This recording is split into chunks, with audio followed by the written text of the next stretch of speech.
Hi, my name's Dee and welcome to Sunchild Tarot. Now this is your full moon gods at play reading for the full moon in Cancer on the January the 10th. Now this is a longer reading. Oh, by the way, this is the same introductory blurb for all of them. So there'll be a timestamp down below to jump ahead to the reading. It's for the reading in whatever the title is down there. What's your sun, your moon, your rising, maybe your Saturn. Because on the 10th, we have the full moon in Cancer opposite a stellium of planets, a lot of planets. In Capricorn, it's opposite Mercury, conjunct the Sun. It is opposite the upcoming, well, close to opposite the upcoming Saturn-Pluto conjunction. Jupiter is around there somewhere. It's not quite opposite. Uranus is somewhere else in the chart, but it's turning direct.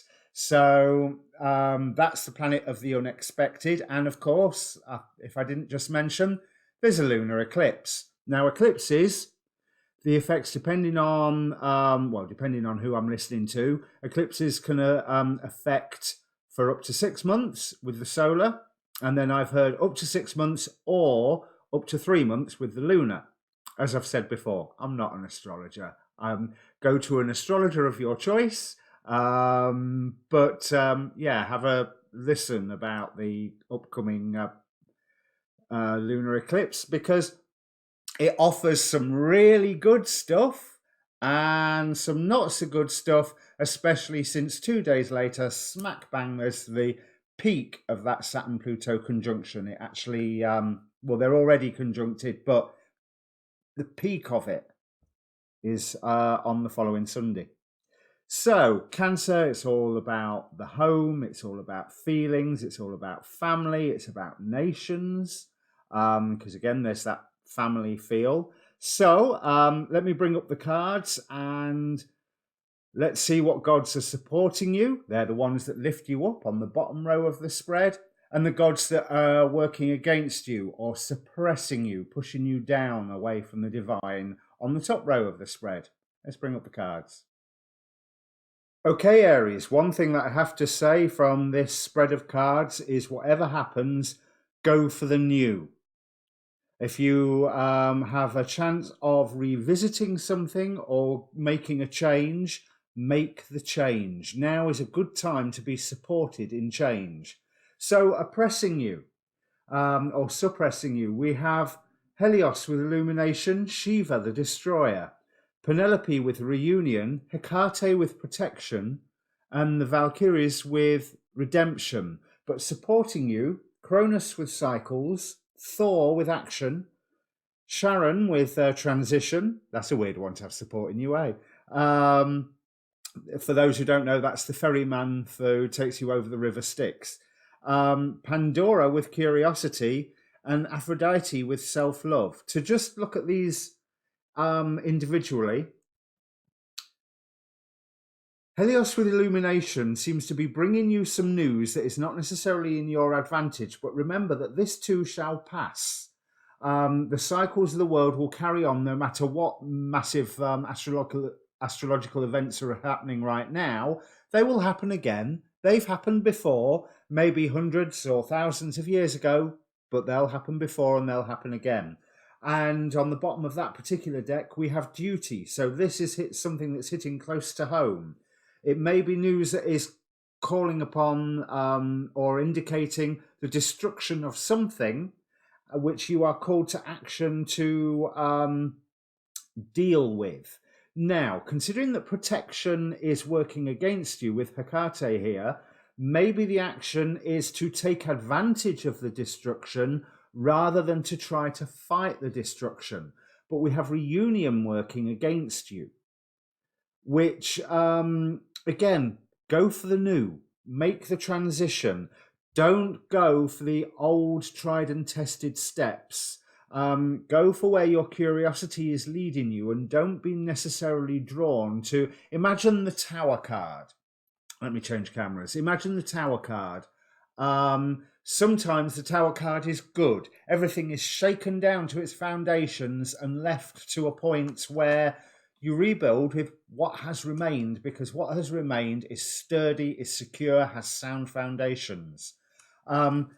Don't necessarily jump at the chance for redemption, certainly not aiming for redemption in somebody else's eyes, when that is opposing actually looking after yourself with the self-love card. So let's throw some tarot on this. They've already had a good shuffle before the video.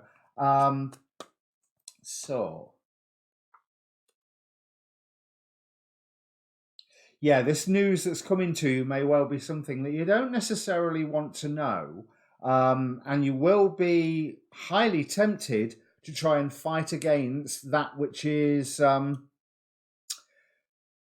to try and preserve or fight against the destruction that you see happening. But I will say, although that may seem like a grounded effort, redemption can be found in a completely different path.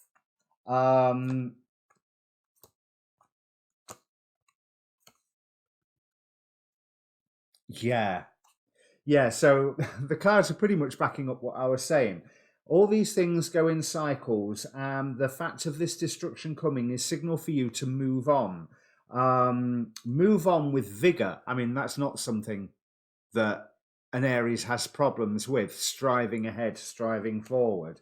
But the transition may seem like it's taking a bit longer than you'd expect. But bear in mind, this reading may be in effect for like 6 months, or at least 3 months.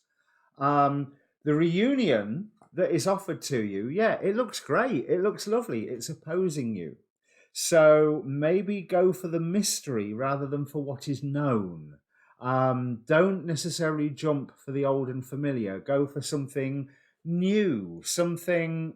This sun here is offering a gateway, but here it's Apollo, although I've never seen Apollo with wings. It's Apollo stood by this gateway. He looks bored. He looks, for this time, he looks really, really, really bored. So don't necessarily go for the safe option, because the safe option may well be what falls to this destruction. Open your eyes up to all the other opportunities that are around you, and you will know the moment to pounce upon them. And as long as you are looking after yourself, you are going to come out of this almost magically. You're going to be in a new position where you are capable, you are strong, the world does what you say when you wave your wand. And we've got a divine pairing here, look, King of Wands, Queen of Wands, all supporting you. So this destruction, I say biting my tongue, this destruction is a good thing. Let it happen. It is not something that don't rush too hard to prevent it, to keep everything in the status quo, because here definitely change is good. Take action, be led by your curiosity, but slowly. On the bottom of the Dark Goddess deck, we've got hubris.